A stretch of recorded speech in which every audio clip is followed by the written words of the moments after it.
Fala, galera do Sofos! Hoje eu trago para vocês as novidades da Oncogineco no Congresso Europeu de 2025, a ESMO, que aconteceu em Berlim em outubro, em que eu e Dr. Yuri Santana estivemos presencialmente fazendo a cobertura do congresso. Yuri já falou um pouco da ESMO deste ano algumas semanas atrás, vale até a pena conferir novamente esse vídeo de Yuri. E hoje eu vou falar de um dos principais estudos aí, sem dúvida, um dos estudos mais comentados da ESMO, que foi o estudo B96, que foi para a sessão presidencial.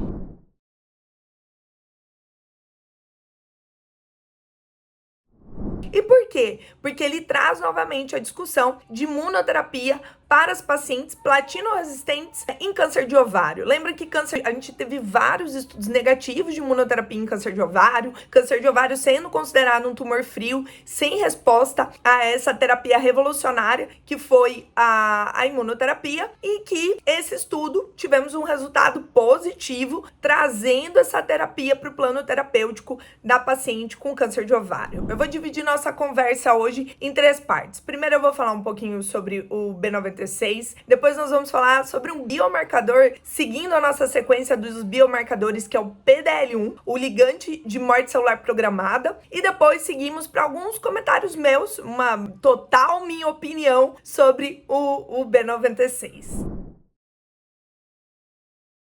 Como foi esse estudo? Eles pegaram os pacientes com câncer epitelial de ovário, platina resistente, ou seja, aquelas que progrediram no intervalo menor ou igual a 6 meses do último esquema de platina e que tinham feito 1 ou 2 linhas de tratamento. E randomizaram essas pacientes para bevacizumab, um esquema que eu gosto muito, que eu utilizo muito, que é o esquema do Aurélia, com taxa de resposta de 27%, e placebo versus paclitaxel semanal, bevacizumab e pembrolizumab, até progressão ou toxicidade limitante. E o que eles viram? Um ganho de sobrevida livre de progressão, tanto na população que era PDL1 positivo, CPS maior ou igual a 1, quanto na população geral, e uma diferença de 8 para 6 meses em relação ao controle, com um hazard ratio de 0,70 na população geral e um P com significância estatística. Quanto à sobrevida global, eles mostraram os dados de CPS maior ou igual a 1, mostrando também um ganho de sobrevida global, 18 versus 14 meses, com um hazard ratio de 0,76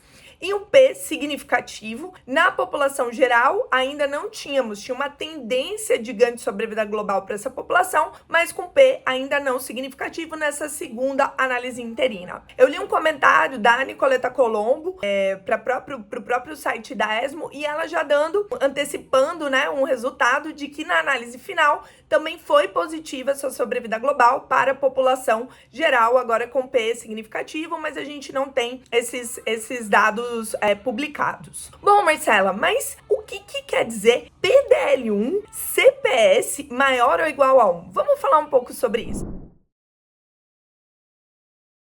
Então, PDL1 é um ligante da morte celular programada, e o PDL1, ele se liga ao seu receptor, que é o PD1, para fazer imunomodulação, imunoinibição. E o pembrolizumab, ele é um anti-PD1. Então, ele atua não deixando haver essa imunomodulação. A relação do PDL1 com célula tumoral, com a imunomodulação e a inibição do crescimento tumoral, foi descrito na Clínica Mayo em 1999. Você vê que não tem tanto tempo assim, né, desse conhecimento e desse biomarcador. Então, o que acontece? Quando o PDL1 ele se liga ao PD1, eu tenho apoptose, eu tenho redução da interleucina 2 e redução da proliferação das células T. Então, isso faz com que a célula tumoral consiga, quando eu tenho a ligação PD1-PDL1, essa célula tumoral ela consegue escapar da nossa imunidade. Quando eu tenho um anti-PD1 atuando, eu vou apresentar essa célula para a imunidade e ela vai conseguir matar essa célula. Então, de fato, o PDL1 é um biomarcador preditivo de resposta à imunoterapia. E o PDL1, ele está super expresso em várias neoplasias, especialmente aí pulmão, quando a gente fala em várias neoplasias, mas pulmão, melanoma, bexiga também, que teve novidade na ESMO. Então ele tá aí super expresso em várias neoplasias malignas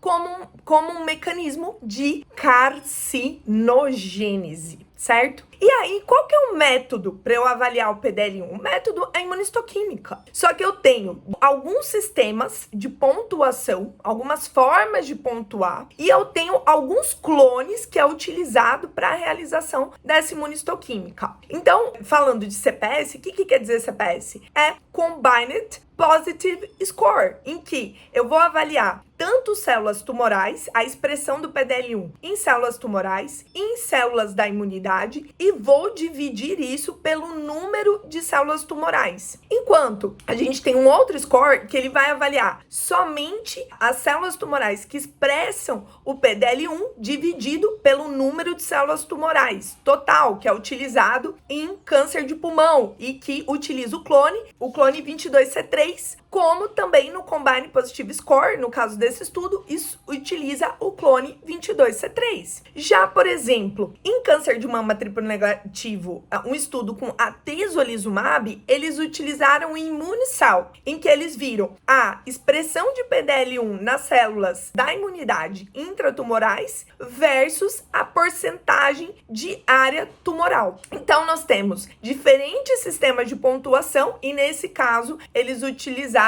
um outro anticorpo, que é o CP142. Então, a gente tem diferentes sistemas de pontuação, diferentes clones, mas tudo feito via imunistoquímica. E a gente considera positivo quando eu tenho um CPS maior ou igual a 1, certo?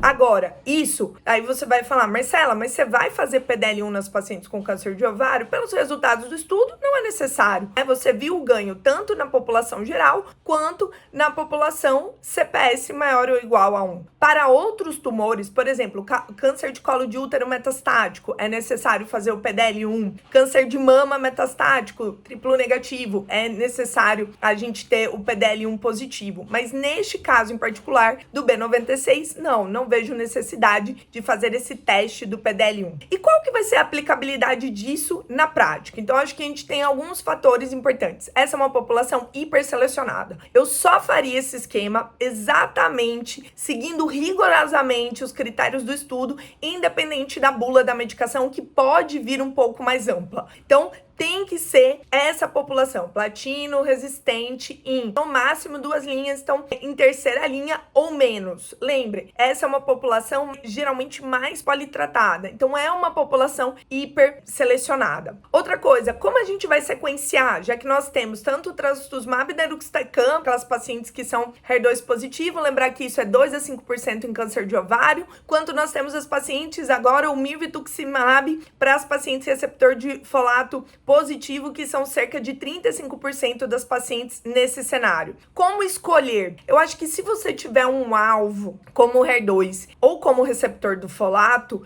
esses são caminhos melhores. Você tem de fato um alvo a seguir. Se você não tiver, aí eu acredito, e tiver essa paciente super selecionada, eu acredito que pembrolizumab é uma opção. Certo? Além disso, outra pergunta que ficou, por que tantos estudos negativos e finalmente vem um estudo positivo? A Nicoleta Colombo argumenta que talvez tenha sido a combinação com paclitaxel e bevacizumab, que a gente sabe que é o melhor esquema, na minha opinião, e no cenário platino resistente, e que talvez esse esquema, em combinação com o pembrolizumab, ele seja mais imunogênico e que talvez isso tenha influenciado esses resultados. Então é isso. Até a próxima. Um abraço.